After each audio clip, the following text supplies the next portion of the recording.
Breaking news MLA కోట MLC అభ్యర్థుల ఖరారుపై కసరత్తు కొనసాగుతుంది. రేపు సాయంత్రంలోగా సీఎం చంద్రబాబు అభ్యర్థులను ఖరారు చేయనున్నట్లు తెలుస్తోంది. ఎమ్మెల్యే కోట ఎమ్మెల్సీ ఎన్నికలకు నోటిఫికేషన్ ఇప్పటికే విడుదలైంది.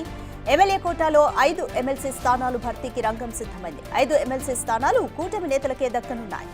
సంఖ్యాబలం ప్రకారం 5 ఎమ్మెల్సీ స్థానాలను కూటమి దక్కించుకోనుంది. సీఎం అనుగ్రహం కోసం ఆశావహులు ఎదురుచూపులు చూస్తున్నారు. టీడీపీకి 4, జనసేనకు 1 ఎమ్మెల్సీ స్థానం లభించనున్నాయి. టీడీపీకి దక్కే 4 ఎమ్మెల్సీ స్థానాలకు పార్టీకి చెందిన సీనియర్ నేతలు ఆశలు పెట్టుకున్నారు.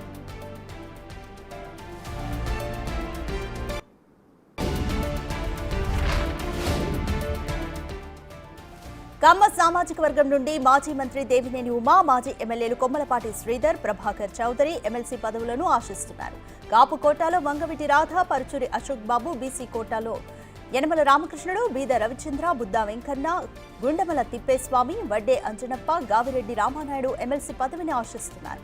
మైనార్టీ కోట నుండి ఎండి నజీర్, క్షత్రియ కోట నుండి ఎస్వీఎస్ వర్మ, మాజీ ఎమ్మెల్సీ సత్యనారాయణ రాజు, చామర్తి జగన్మోహన్ రాజు, ఎస్సీ కోట నుంచి కేఎస్ జోహార్, పీతల సుజాత, ఎస్టీ కోట నుంచి గిడ్డి ఈశ్వరి, వంతల రాజేశ్వరి పేర్లు పరిశీలనలో ఉన్నట్లు తెలుస్తోంది.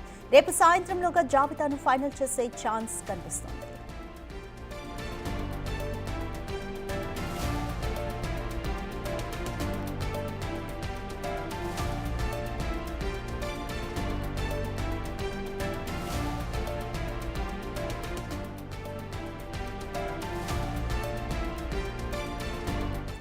ఏపీలో ఎమ్మెల్యే కోట ఎమ్మెల్సీ అభ్యర్థుల ఖరారుపై కసరత్తు కొనసాగుతుంది. మోర్ డీటెయిల్స్ మా ప్రతినిధి శివ అందిస్తారు. శివ, కూటమి అధిష్టానం ఎవరెవరి పేర్లను అభ్యర్థుల లిస్టులో పరిశీలిస్తుంది? రేపు సాయంత్రం కల్లా కంక్లూజన్ వచ్చే ఛాన్స్ ఉందా?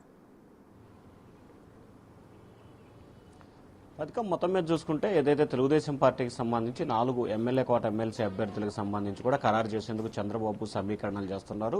కులాలు, ప్రాంతాలు, ఏరియాను బేస్ చేసుకుని అన్ని సామాజిక వర్గాలని కవర్ చేసుకుంటూ కూడా అందరికీ ఇవ్వాలనేది చంద్రబాబు ఆలోచన కనిపిస్తూ ఉంది. 2027 నాటికి దాదాపుగా ఇంకొక 23 ఎమ్మెల్సీ స్థానాలు కూడా టీడీపీ కోటాలో వస్తున్న నేపథ్యంలో ఇప్పటి నుంచే అందరూ కంగారు పడాల్సిన పని లేదు. ప్రతి ఒక్కరికి న్యాయం చేస్తానని చెప్పి చంద్రబాబు చెప్తున్న పరిస్థితి కనిపిస్తూ ఉంది. గత వారం రోజులుగా అసెంబ్లీ సమావేశాల జరుగులో ప్రతి ఒక్కరు కూడా చంద్రబాబు, లోకేష్ ని కలిసి తమకు టికెట్ ఇవ్వాలని చెప్పి కోరుతున్న పరిస్థితి కనిపిస్తోంది.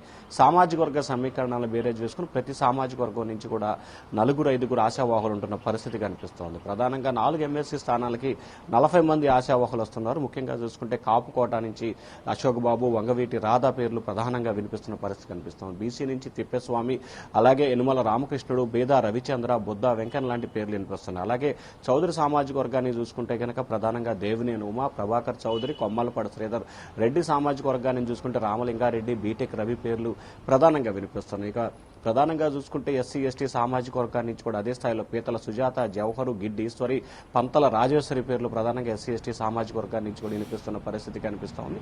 సో 4 స్థానాలే ఖాళీగా ఉన్నాయి. 5టికి 1 జనసేన కాకపోతే 4 స్థానాలు ఉన్నాయి. 4 స్థానాలకు సంబంధించి ప్రతి సామాజిక వర్గం నుంచి కూడా ఎక్కువ మంది ఆశావాహులు రంగంలో ఉన్న నేపథ్యంలో కూడా అభ్యర్థుల ఎంపిక కొంత కత్తి మీద సాములా మారింది. అయినప్పటికీ రానున్న రోజుల్లో 23-24 స్థానాలు ఇంకా టీడీపీ కోటాలో వచ్చే అవకాశం ఉన్న నేపథ్యంలో ఖచ్చితంగా అందరికీ న్యాయం చేస్తానని చెప్పి చంద్రబాబు వారిని బుజ్జగించే ప్రయత్నాలు అయితే చేస్తూ ఉన్నారు. ముఖ్యంగా ఎవరైతే గత ఎన్నికల్లో సీటు త్యాగం చేశారో వారికి మొదటి ప్రాధాన్యత ఇవ్వాలనేది చంద్రబాబు ఆలోచన కనిపిస్తాం. దానిలో కూడా సామాజిక వర్గ సమీకరణాలు, ప్రాంతాలని బేరేజ్ వేసుకొని అభ్యర్థులు ఎంపిక చేసే అవకాశం కనిపిస్తూ ఉంది. ఈ రోజు సాయంకాలానికి దాదాపుగా అభ్యర్థులు ఖరారు చేసే అవకాశం కనిపిస్తుంది. ఎందుకంటే నామినేషన్లకి చివరి తేదీ రేపు మధ్యాహ్నం 2 గంటల్లోపే నామినేషన్లు దాఖలు చేయాలి కాబట్టి ఈ రోజు సాయంకాలానికి అభ్యర్థులు ఖరారు చేసే అవకాశం కనిపిస్తూ ఉంది. రాధిక. Thank you Shiva.